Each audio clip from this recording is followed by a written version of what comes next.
Guys, welcome to my channel. आज हम part 3 करेंगे ओशन एंड कॉन्टिनेंट्स का।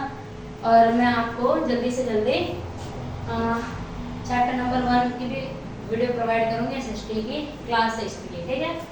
तो आज हम पढ़ेंगे ओशन एंड डिज़ास्टर। अब ओशन है, फ़ायदे तो बहुत हैं, इसमें डिज़ास्टर भी बहुत आते हैं। डिज़ास्टर मीन्स खतरा। अब ओशन को देखा जाए ना, they are large masses of clouds. ये जो है ना बड़े बड़े क्लाउड्स के फॉर्म है। Such clouds bring rain to continent, और यही क्लाउड धरती पे क्या लाते हैं, बारिश लाते हैं, ठीक है। मानसून रेन हर साल क्या कहते हैं कि अब बारिश होगी, अब बारिश होगी, हमारे खेतों में पानी जाएगा, अच्छी सिंचाई होगी। तो मानसून क्या काम करती है? मानसून का काम होता है ना हमारे को अच्छी एग्रीकल्चर प्रोवाइड कराना, वाटर प्रोवाइड कराना, ग्राउंड वाटर को रिचार्ज करना, ठीक है। अगर कोई पूछ ले कि रेन क्यों ज़रूरी है तो बता देना कि एग्रीकल्चर के लिए ज़रूरी है, ग्राउंड वाटर को रिचार्ज करने के लिए ज़रूरी है, ठीक है।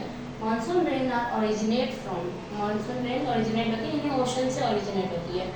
विदाउट रेन, बिना रेन के एग्रीकल्चर और हमारी लाइफ दोनों ही सफ़र करेगी, ठीक है। रेन नहीं होगा, एग्रीकल्चर अच्छी नहीं होगी, एग्रीकल्चर अच्छी नहीं होगी, सूखा पड़ेगा, पेड़ पौधे अच्छे नहीं होंगे, ठीक है। तो हमारे लाइफ में मानसून का बहुत इंपॉर्टेंट रोल है। लेकिन यही ओशन हमारे डिजास्टर कब बन जाता है? जैसा आपको पता है कि ओशन जनरेट स्ट्रॉम्स, ओशन की वजह से क्या होता है, तूफान आता है। तूफान क्या होता है? वायलेंट इवेंट, बहुत खतरनाक इवेंट है, बहुत तेज बारिश, तेज हवाएं, इस तरीके का क्या होता है, साइक्लोन, जिससे बहुत ज़्यादा डैमेज हो सकता है। जब साइक्लोन आता है, चक्रवात ऐसे घूम घूम के सबको अपनी तरफ खींचता है, पेड़ पौधे जानवर पक्षी सबको खाड़ के फेंक देता है, मार देता है, ठीक है। तो साइक्लोन कहीं से भी अच्छा नहीं होता। इसी का दूसरा रूप है सुनामी। पहला साइक्लोन, साइक्लोन में तो फिर भी कम तबाही होती है, असली तबाही तो सुनामी होती है, ये हजारों किलोमीटर तक जा सकता है, इतना खतरनाक होता है। तो सुनामी होता है नेचुरल डिजास्टर है, जो किससे ओरिजिनेट होता है? ये ओरिजिनेट होता है ओशन से। ये कब होता है? ये क्या होता है? पावरफुल वेव होती है, पावरफुल वेव आती है। कैसे आती है? स्ट्रॉन्ग अर्थक्वेक की वजह से, वोल्केनिक इरप्शन की वजह से, at the bottom of ocean, समुद्र के नीचे। ये वोल्केनिक इरप्शन है यानी कि समुद्र के अंदर भी वो वोल्केनोज हैं, ज्वालामुखी हैं, ठीक है। और एक तरीके से धरती है, ठीक है, समुद्र के नीचे।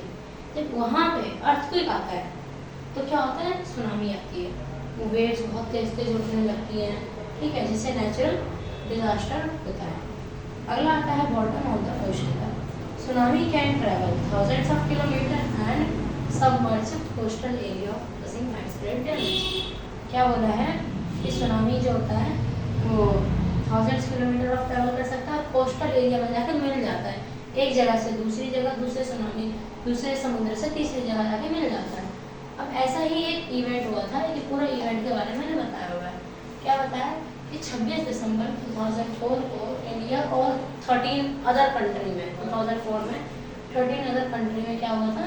सुनामी आई थी, पावरफुल सुनामी आई थी। और उस सुनामी में, और वो सुनामी किसकी वजह से आई थी? इंडोनेशिया में अर्थक्वेक आई थी। जब इंडोनेशिया में अर्थक्वेक हुआ था, इसकी वजह से क्या हुआ था? पूरे देश में, पूरे 13 कंट्री में सुनामी आती थी, ठीक है।